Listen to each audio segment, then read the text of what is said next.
Sa likod ng orasan. Tuwing alas-3 na madaling araw, nagigising si Lina kahit walang alarm. Sanay na ang katawan niya. Parang may sariling orasan na hindi na niya ma-reset. Sa maliit niyang kwarto sa ika-12 palapag ng isang lumang gusali sa gitnang silangan, tahimik ang paligid. Walang tahol ng aso, walang tricycle na dumaraan, walang kapitbahay na nag-aalmusal lang sinangag. Tanging ugong ng aircon at mahinang ilaw ng poste sa labas ng bintana. Doon, sa oras na yun, pinakamabigat ang pangungulila. Hinahaplos ni Lina ang cellphone niya. Parang may init pa ang huling tawag sa anak niyang si Mika, 8 taong gulang.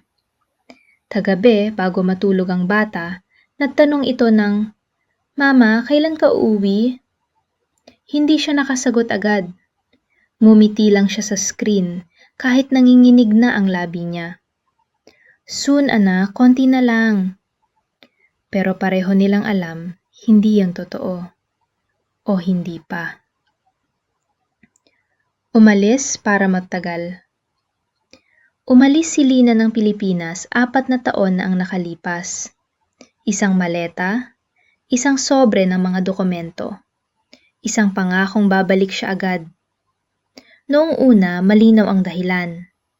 Tera. Pang-tuition ni Mika. Panggamot ng tatay niyang may diabetes. Pambayad ng utang na iniwan ng asawa niyang biglang nawala, kasama ang ibang babae. Isang kontrata lang, sabi niya noon sa sarili. 2 taon lang.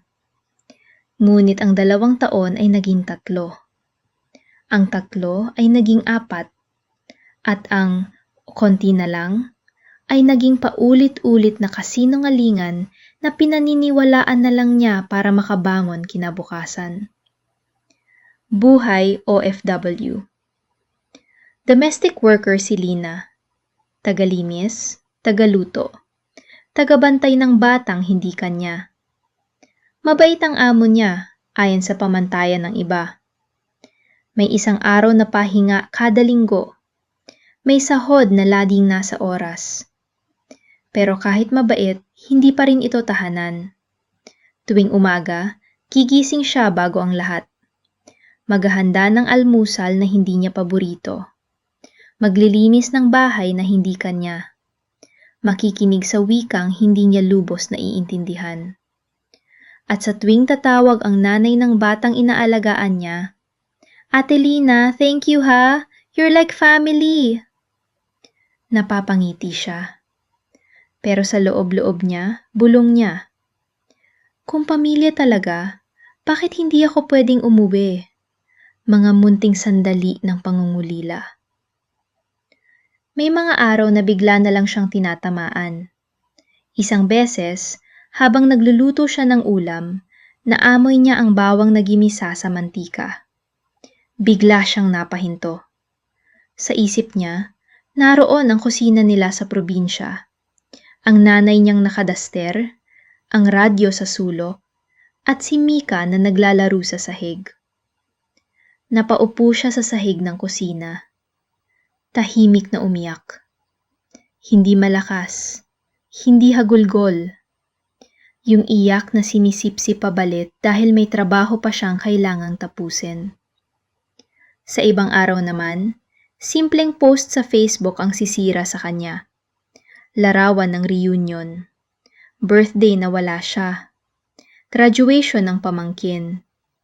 Pasko na may caption na, "Complete kami kahit kulang." Ang anak sa screen. Tuwing linggo lang sila pwedeng mag-video call ni Mika. Minsan mahina ang signal, minsan may ginagawa ang bata. Minsan pagod na si Lina. Isang gabi, habang nag-uusap si... Tuwing lang sila pwedeng mag-video call ni Mika. Minsan mahina ang signal. Minsan may ginagawa ang bata. Minsan pagod na si Lina. Isang gabi habang nag-uusap sila.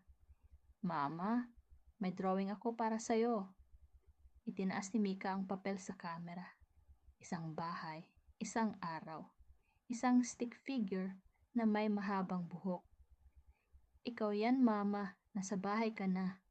Napahigpit ang hawak ni Lina sa cellphone. Ang galing mo talaga, anak. Hindi niya nasabi na mas masakit pang makita ang pangarap kaysa ang katotohanan. Pagod na, pero hindi pwedeng sumuko. May mga gabi na tinatanong niya ang sarili niya, worth it ba to? May napapala ba ako bukod sa remittance receipt? Pagod na ang katawan niya, mas pagod ang puso.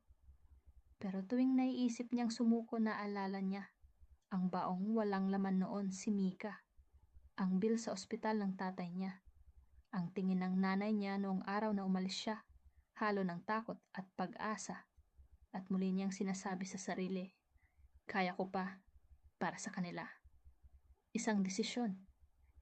Isang umaga, nakatanggap siya ng mensahe mula sa kapatid niya. Ate, honor student si Mika. Napaupo siya sa kama. Hindi siya umiyak agad. Parang may humigpit lang sa dibdib niya. Makalipas ang ilang minuto, doon bumuhos ang luha. Hindi siya naroon. Wala siya sa entablado. Wala siya sa audience. Pero nandoon siya sa bawat sakripisyo. Doon niya napagtanto. Hindi habang buhay ang pagiging OFW.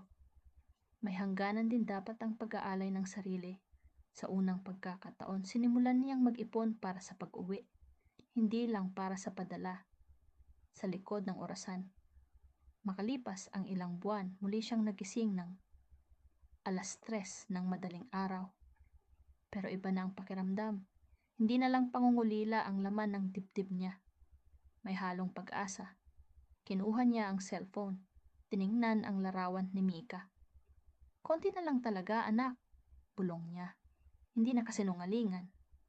Sa likod ng orasan ng mundo, ibang bansa, ibang oras, ibang buhay, may isang inang patuloy na lumalaban. Hindi siya bayani sa pelikula. Hindi rin perpekto, isa lang siyang OFW. Na umalis hindi dahil gusto, kundi dahil mahal niya ang mga taong iniwan niya.